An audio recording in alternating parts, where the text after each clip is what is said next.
السلام عليكم ورحمة الله وبركاته. الحمد لله رب العالمين والصلاة والسلام على رسول الكريم أما بعد. قال الله تعالى: أعوذ بالله من الشيطان الرجيم. بسم الله الرحمن الرحيم. اقترب للناس حسابهم وهم في غفلة معرضون. صدر انجمن، مشرق اساتذہ اکرام، حکم صاحبان اور میرے سامنے بیٹھے اسلامی بھائیوں، آج کی سالانہ انجمن میں جس عنوان کو لے کر آپ لوگوں کے سامنے حاضر ہوا ہوں وہ ہے موجودہ دور میں قیامت کی چند نشانیاں۔ میرے اسلامی بھائیوں، اللہ رب العالمین نے سورہ انبیاء آیت نمبر 1 میں ارشاد فرمایا: اقترب للناس حسابهم، لوگوں حساب کا وقت قریب آ گیا ہے۔ اس آیت کریمہ میں حساب سے مراد یوم حساب ہے جو قریب آتا جا رہا ہے۔ میرے اسلامی بھائی، قریب آتا جا رہا ہے۔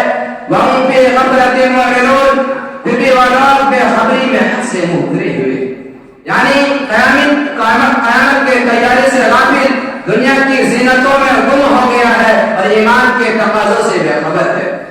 اور ایک دوسرے مقام پر اللہ رب العالمین نے فرمایا: انہم یرونہ بعیدا، بے شک وہ اس قیامت کی ہولناکیوں کو دور سمجھ رہا ہے، ونراہ قریبا، اور ہم اسے قریب سمجھ رہے ہیں۔ اور ایک دوسرے مقام پر فرمایا: هل ينظرون الا الساعة ان تأتيهم بغتة، کیا یہ لوگ قیامت کا انتظار کر رہے ہیں کہ اس کے پاس اچانک آ جائے؟ فقد جاء اشراطها، یقیناً اس کی علامت نشانیاں تو آ چکی ہے۔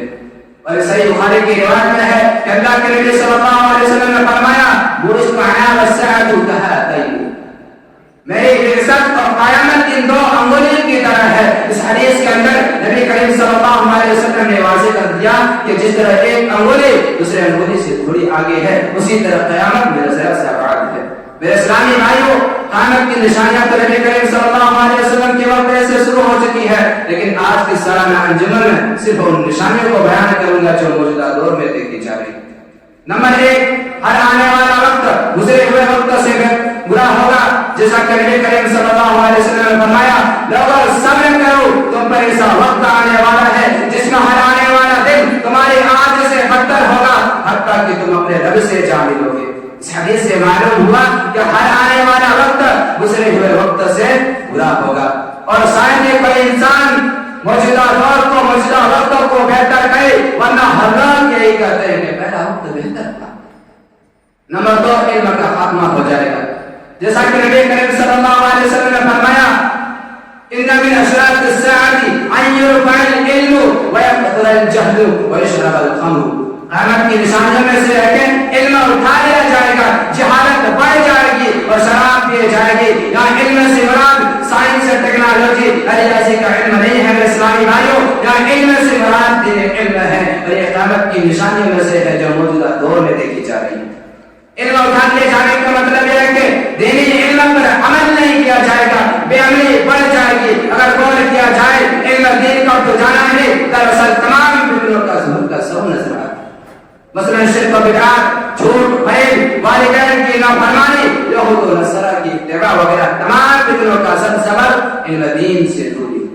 جیسے جیسے لوگ قرآن و حدیث سے دور ہوتے جا رہے ہیں، قرآن و حدیث کو پامال کر رہے ہیں، اسے لوگ گمراہ اور فتنوں میں مبتلا ہوتے جا رہے ہیں۔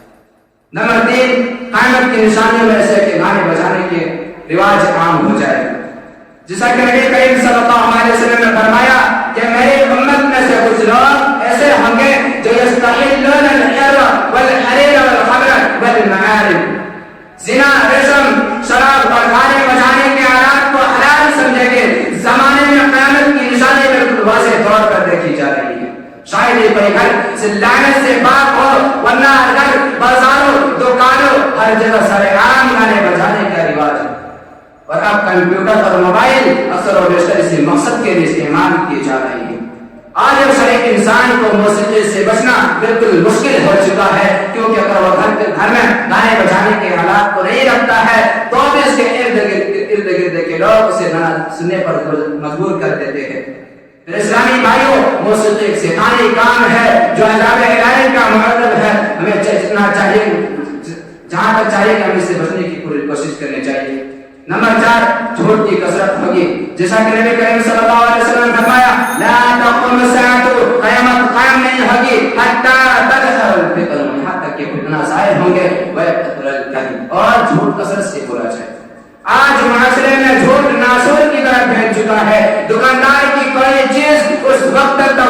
تسلی نہیں ہوتی ہے جب تک کہ وہ جھوٹ نہ بولے.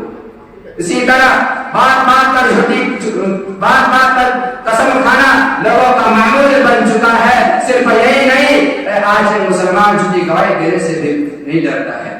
میرے اسلامی بھائیوں، ہمیں چاہیے کہ ہمیں جھوٹ سے بچنا چاہیے. آخر میں اللہ رب العالمین سے دعا ہے کہ بارے اللہ ہم تمام مسلمانوں کو اس دن کی تیاری کرنے کی توفیق دے جس دن ہمیں اپنے سارے نام اعمال کو حساب و کتاب دینا ہوگا. آمین. تقبل یا رب العالمین. السلام علیکم ورحمۃ اللہ وبرکاتہ.